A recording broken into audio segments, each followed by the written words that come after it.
ओम शांति। आप सभी को होली की हार्दिक शुभकामनाएं। जैसे आत्मा के बिना शरीर बेकार हो जाता है और उसे मुर्दा समझकर जला दिया जाता है, वैसे ही आध्यात्मिक अर्थ को समझे बिना त्योहार मनाना भी बेकार ही है, क्योंकि भारत के सभी त्योहार आध्यात्मिक अर्थ को लिए हुए हैं। अतः होली के भी आध्यात्मिक रहस्य को समझना चाहिए, क्योंकि उस आध्यात्मिक अर्थ का आधार लेने से ही लोक और परलोक अथवा व्यवहार और परमार्थ दोनों सिद्ध होने हैं।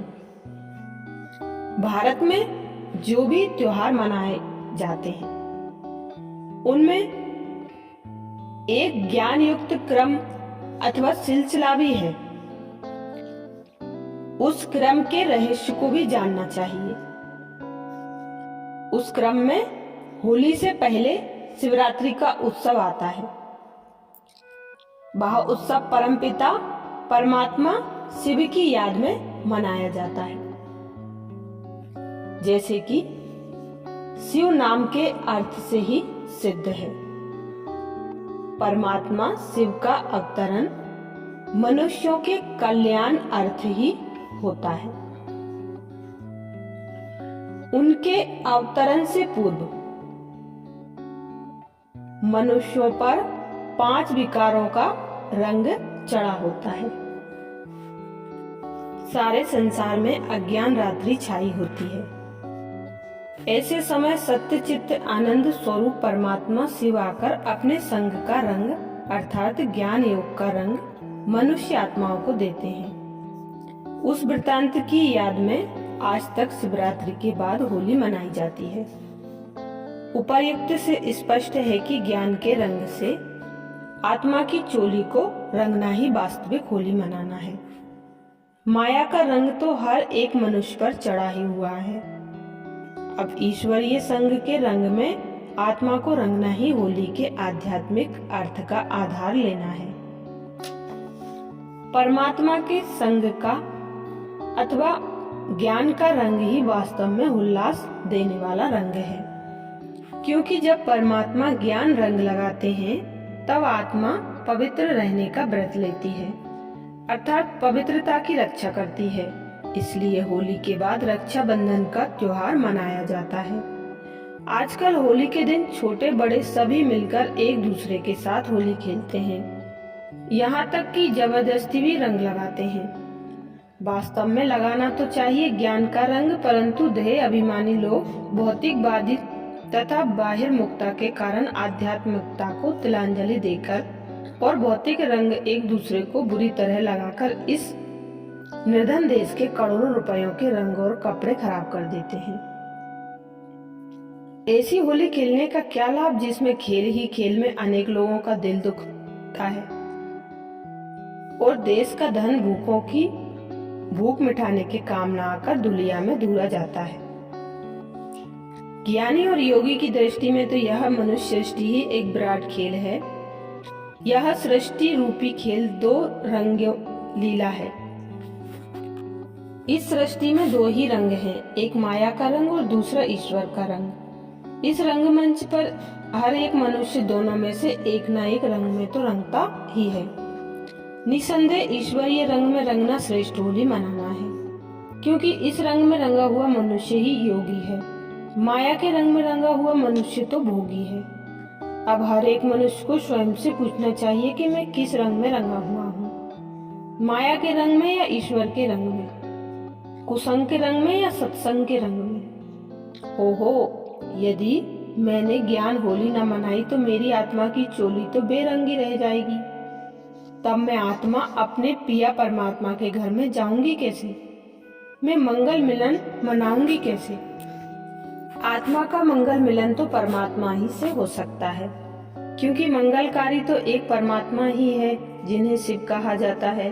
अतः मंगल मिलन के लिए तो ज्ञान रंग चाहिए, परंतु मंगल मिलन के वास्तविक अर्थ को न जानने के कारण आजकल तो लोग होली के दिन एक दूसरे पर गुलाल और अबीर डालकर गले मिलते हैं। क्या इसे हम मंगल मिलन कह सकते हैं? मंगल मिलन तो तभी हो जब हृदय शुद्ध हो और एक दूसरे के प्रति द्वेष, ईर्ष्या इत्यादि समाप्त हो और मनुष्य एक दूसरे को सचमुच भाई भाई समझकर ऐसे मिले कि फिर भेदभाव और अमंगल हो ही ना।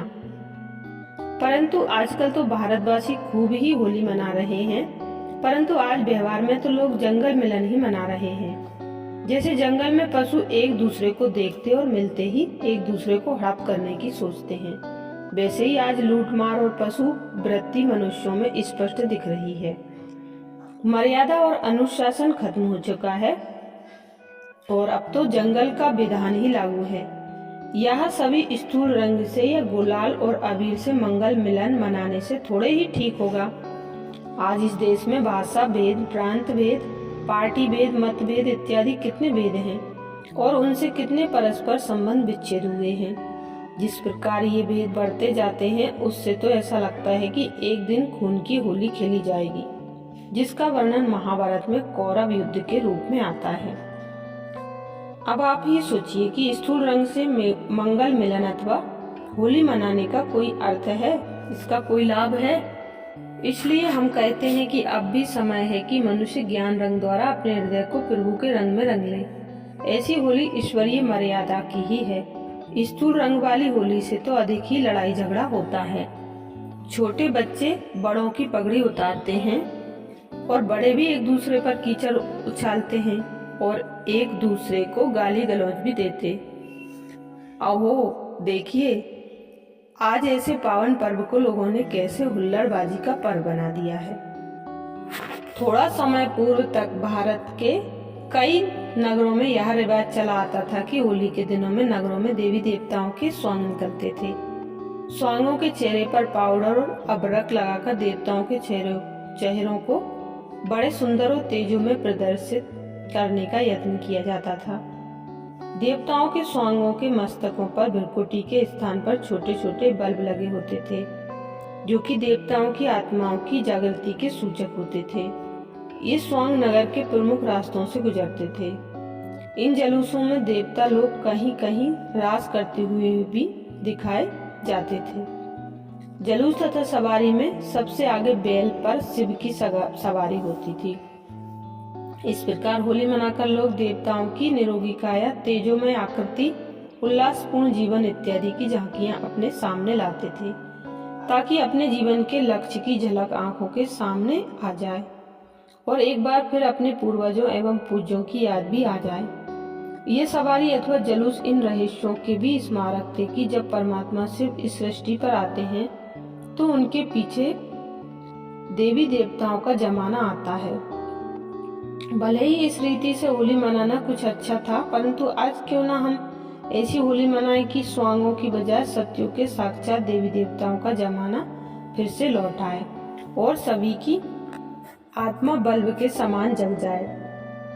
वास्तव में होली ही तो परमात्मिक होली है,